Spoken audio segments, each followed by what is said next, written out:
गंध कोवळ्या फुलाचा, त्यात श्वास सावयाचा, देह लाजतो कळीचा, स्पर्श होत पाखराचा, वाट चालता सख्याची होई नाद पैंजणांचा, प्रीत उंबऱ्या पलाड शोधते खुणा सुखाच्या, गुंजते बासरी अंतरी ओल्या प्रेमसरी, रास रंगात भिजते अनुक्षणते केशरी, राधा बावरी बावरी राधा बावरी, राधा बावरी बावरी, राधा ही बावरी, राधा बावरी बावरी, राधा बावरी, राधा बावरी बावरी, राधा ही बावरी, राधा. आपल्या प्रोफेशनमध्ये या अशा गोष्टी अटळ असतात हे तुला नव्याने सांगायला हवं का?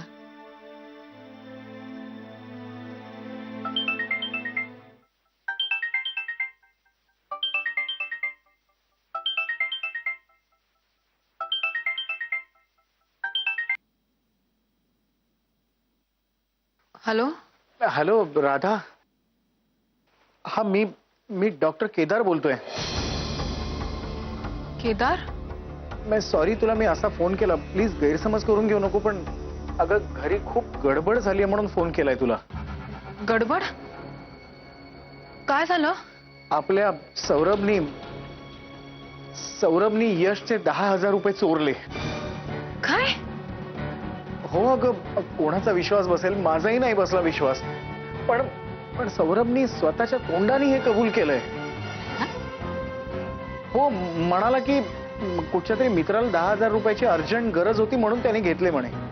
आणि अगं आपण सगळ्या मित्रांना ओळखतो त्याच्या, असा कुठला मित्र की ज्याला इतकी अर्जंट गरज पडली. हो, आणि हा यश वैतागला हे कळलं त्याला, तर म्हणाला की तुम्हीच या घरात फुकटचे राहताय.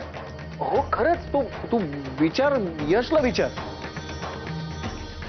अगं हे तर काहीच नाहीये राधा, त्यांनी ना कोणतरी एक गुंड सारखा माणूस घरी आणून ठेवलाय.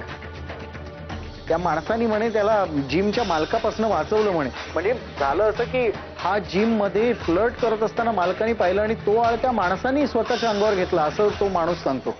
हो, त्यामुळे त्याला त्याची नोकरी सोडायला लागली, त्याचं राहण्याचं ठिकाण सोडायला लागलं, म्हणून यांनी सौरभनी त्याला घरी आणून ठेवलंय.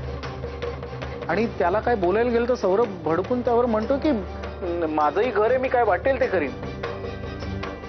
हे सगळं तुला एवढ्यासाठीच सांगतोय की त्याला प्लीज समजव काहीतरी. हो, म्हणून फोन केला तुला. प्लीज त्याला लवकरात लवकर भेट आणि प्लीज काहीतरी सांग त्याला. ठीक आहे, मग ठेवतो मी, बघ जरा. हा,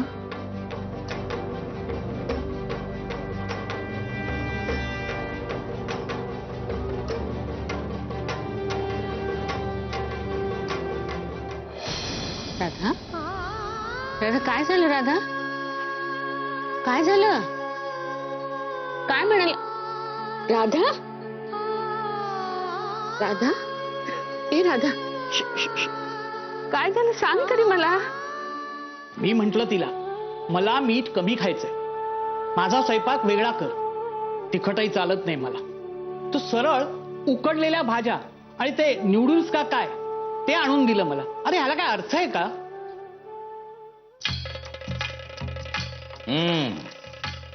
काय गोविंदराव, कुणाची तक्रार करणं चालू आहे? कुणाची तक्रार करणार राजे? अहो सगळ्यांनीच फसवलंय मला. अहो काय हे गोविंदराव, 24 तास सतत किरकिर किरकिर किरकिर किरकिर करत असता की तुम्ही. नाही हे बरं आहे, आपण लोकांनी कडू की रहित पाजायचं आणि लोकांनी मात्र आपल्या तोंडात मधाचा बुदला होतावा अशी अपेक्षा ठेवायची. काय मधुकरराव, बरोबर बोलतोय का नाही आम्ही? नाही नाही, तोंडात बोळाच कोंबलात आमच्या. कुठली गोष्ट गळी उतरवण्यामध्ये तुम्ही एकदम पटाईत आहात, हुशार. आणि दुसऱ्याची तक्रार करण्यामध्ये, त्याला जेरी सांडण्यामध्ये फार मोठं समाधान मिळतं. कसं आहे मधुकरराव, देवानं लय उमदा आयुष्य दिलंय आपल्यासने. सतत किरकिर किरकिर करून, तक्रार करून त्याचा विचका करायचा होय. महाराज, लागला का तुमचा पतंग उडायला? पण खरं सांगतो, मजा येते राव, मजा येते तुमचं बोलणं ऐकताना. पण या रड्या गोविंदला पाहिलं की तुमचं म्हणणं पटतं मला. कदाचित मलाही म्हणत असतील रड्या मधू, कुणास ठाऊक. टिकोजीराव, तुम्ही नेहमी म्हणता ना वर मागा वर मागा. आज मागतो, मला आज एक वर द्यास तुम्ही. अहो मागा की. तर टिक्कोजीराजे म्हणतात मला वर मागा, देऊन टाकू. मला तुमची ही गोड गावरान भाषा शिकवाल, लय आवडते मला. अरे वार मर्दा. हा चल म्हण टिक्कोजी. हे टिकोजी, भाषा शिकव मग. मधू, काय झालं मधुकरराव? मधुकरराव काय होतंय तुम्हाला? मधुकरराव, गोविंदराव तुम्ही कशा पाय ओरडताय? तुम्ही धावा की, जा बोबट्यांना कळवा आणि डॉक्टरला पण बोलवा. जावा. हो हो. मधू, मधू. खरं आत्ताच्या आत्ता मला तिथे जावंसं वाटतंय, पण मी सीमावरीनं शब्द दिलाय ना मॅम. मी काय करू मॅम? राधा, राधा तू आधी शांत. हे बघ, तू स्वतः यशला फोन कर आणि तू त्याच्याशी बोल. कदाचित केदार काहीतरी तिखटमीठ लावूनही सांगत असेल. हो, तू बोल यशशी.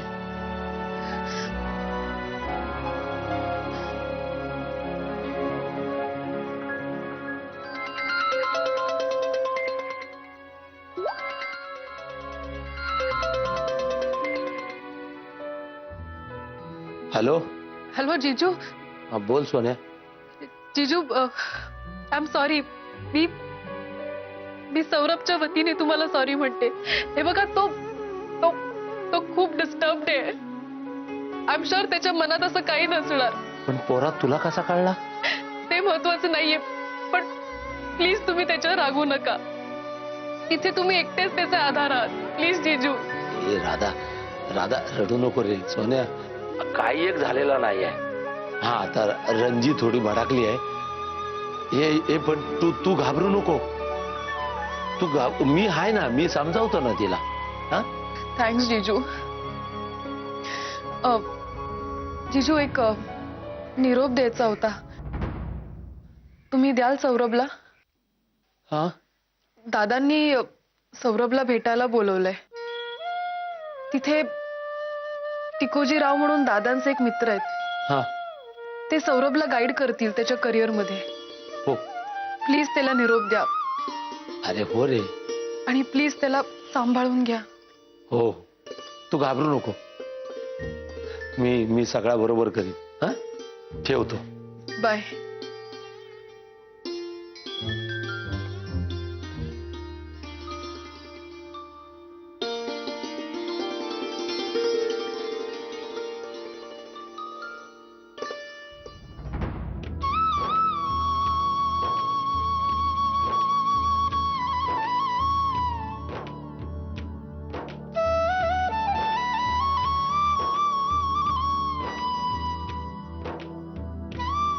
सौरभ,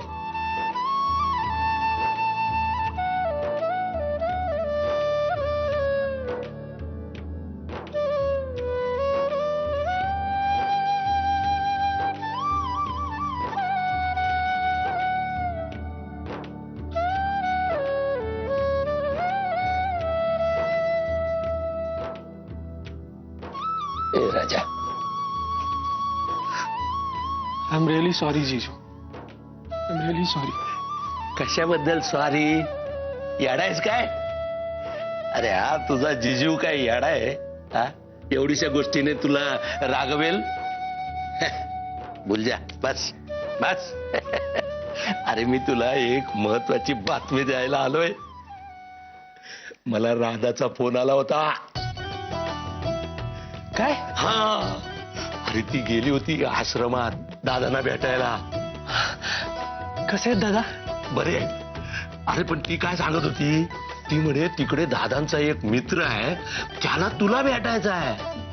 म्हटलं ह्या काय लापडा, त्याला काय माहिती. दादा काहीतरी बोलले असणार ना तुझ्याबद्दल. येस. आपण जायचं त्यांना भेटायला. जायचा म्हणजे काय, जायचा. मी पण येतो. आय लव्ह यू चिजू. चला. टेन्शन नाही घ्यायचं, आपण आहे. चल तयारी कर, मी आलो. डॉक्टरांनी सांगितलंय हृदयाशी संबंधित कसलाही प्रकार नाहीये. अहो फक्त ऍसिडिटीचा त्रास आहे यांना. असणार नाही तर काय ऍसिडिटी. या गोविंदरावांच्या पुतण्यानं ती मैद्याची कुरकुरीत बिस्किट आणली होती ना का, ती चापलीत. बरं पाहुण्यांसमोर 4 कप चहा बी ढोसला, मग ऍसिडिटी होणार नाही तर काय. अहो टिकोजी राजे, आता तुम्हीच कान टोचा यांचे, म्हणजे बरोबर होईल. अहो मधुकरराव, तुम्ही स्वतः आयुर्वेदातले दुड्डाचार्य आहात, तुम्हाला कळू नये या गोष्टी. अहो कळलं तरी वळायला हवं ना. गोविंदराव, आजपासून तुमची ड्युटी लागली पाऱ्यावर. तसं इथल्या डॉक्टरांचं लक्ष असतंच, पण तुम्ही पारा करायचा. म्हणजे कसं तुमची बी किरकिर थांबल, उद्योग मिळेल की तुम्हाला. नको, आता कोणाचाही पहारा नको. तिथे इतकी वर्ष त्या सीमाने पहाराच ठेवला होता माझ्यावर. इथे तरी मला माझ्या मनासारखं खाऊ दे, पिऊ दे, जगू दे. मधुकरराव, आजपासून आठवडाभर मी सांगेन तेच आणि तेवढंच खायचं. सकाळी उठल्याबरोबर आधी चहा घ्यायचा नाही, त्याऐवजी गुरगुट्या भात, मेथकूट तूप, त्यानंतर 2 तासांनी मिक्स पिठाची खरपूस भाजलेली भाकरी, कांदा, अधमुरं ताक आणि मेथीची भाजी. आणि मग 2 तासांनी प्या, हवा तर घोटभर चहा. अरे नाही रे बाबा, हे काय म्हणजे. उद्यापासून ट्रायल. गोविंदराव, यांना कंपनी म्हणून तुम्ही पण यांच्या बरोबर तोच सेम डाएट घ्यायचा बरं का. काय मी?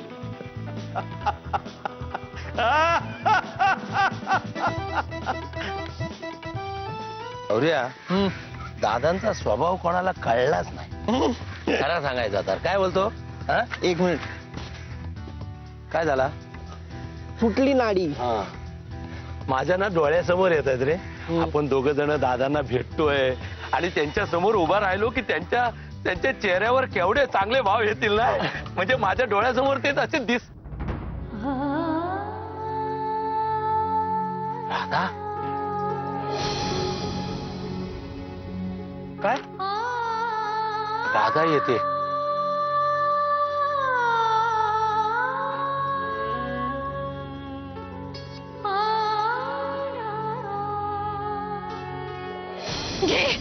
घ्यायची शपथ, स्वतःला सिद्ध करेपर्यंत हिचं तोंडही बघणार नाहीस. घेतो शपथ, घेतो शपथ.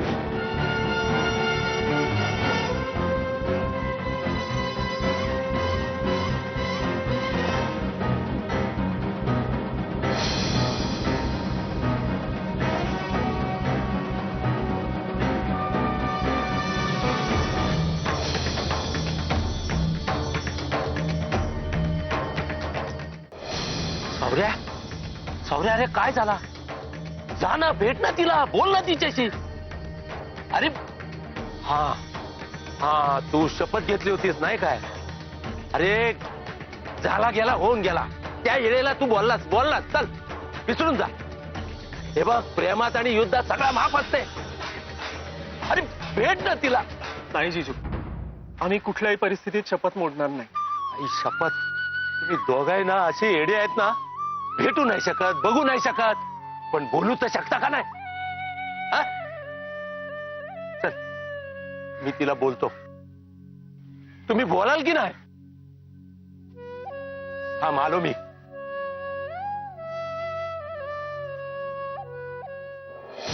गाई करायची. सीमा, बाबा, तुम्ही असं अचानक फोन पण केला नाहीत. हो. मी चहा आणते तुमच्यासाठी. काही नको, 2 मिनिटं बस. अहो पण 2 मिनिटं.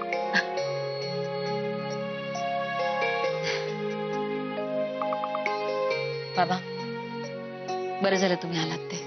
हो, मला वाटलंच होतं. अगं तुझी खूप गडबड चालली आहे. घारुणांचं माझं बोलणं झालं. मग तुम्हाला माझं वागणं पटलं नसेलच ना? हो, फार टोकाला जाऊन वागतेस तू. अगं सौरभला तू लहानपणापासून सांभाळलंस, त्यामुळे सौरभने तुझ्या मनाविरुद्ध पडून जाणं हे खूप मनाला लावून घेतलंयस. थोडा प्रेस्टीज इश्यू केलायस. पण बाबा, नाही, मला एक पटतंय की हे सगळं तू त्याच्या भल्यासाठीच करतेस. पण एक सांगू बाळा तुला, शिस्त लावण्याचं आणि धाकानं काम करून घेण्याचं एक ठराविक वय असतं. ते गेलं ना की गेलं. तरी पण बाबा, आता पण बिन काही नाही सीमा. आता काहीही झालं ना तरी त्याची बायकोच त्याला वळणार आणू शकते. नाही बाबा, राधा त्याच्याशी कठोर वागूच शकत नाही. ती फक्त त्याला प्रोटेक्ट करणार, ती त्याला शिस्त लावूच शकणार नाही. बाळा, शिस्त लावण्यासाठी कठोर व्हायला पाहिजे असं कोणी सांगितलं तुला? हा निव्वळ भ्रम आहे तुझा. अगं त्याला मोकळेपणा द्या, स्वातंत्र्य द्या. त्याची त्याला जाणीव होणं महत्वाचं आहे. आणि मुख्य म्हणजे आज तुम्ही त्याला राधापासून तोडलत ना तर त्याचं कशातच लक्ष लागणार नाही.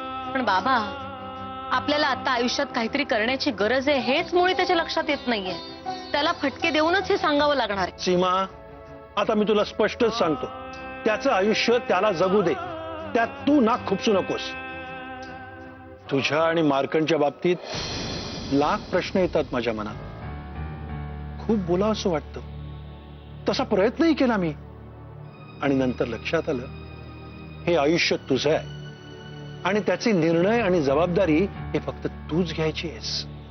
आणि एक्झॅक्टली तुला मी आता तेच सांगतोय. सौरभच्या बाबतीत हाच निर्णय तू घ्यायला हवास.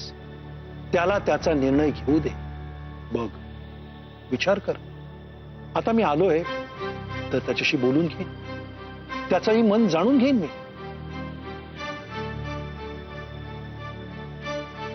ठीक आहे.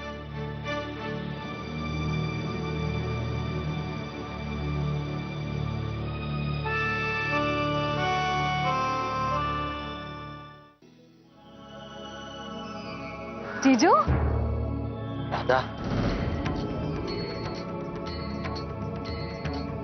माझ्या बरोबर सौरभ पण आलाय.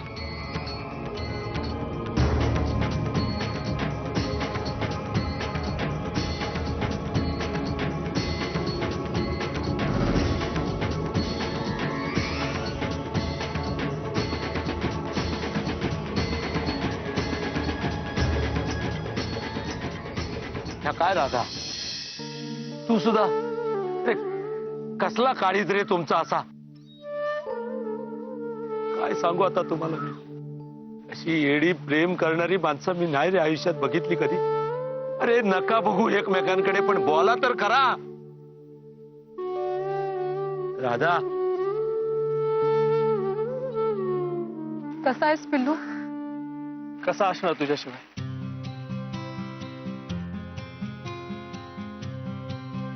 असं नाही बोलायचं. उत्साहात आनंदात राहिलास, फोकस राहिलास तरच मी हॅपी होईल. नाहीतर मला सारखी तुझी काळजी वाटत राहील. राहशील ना ती सांगितलं तसं? हो.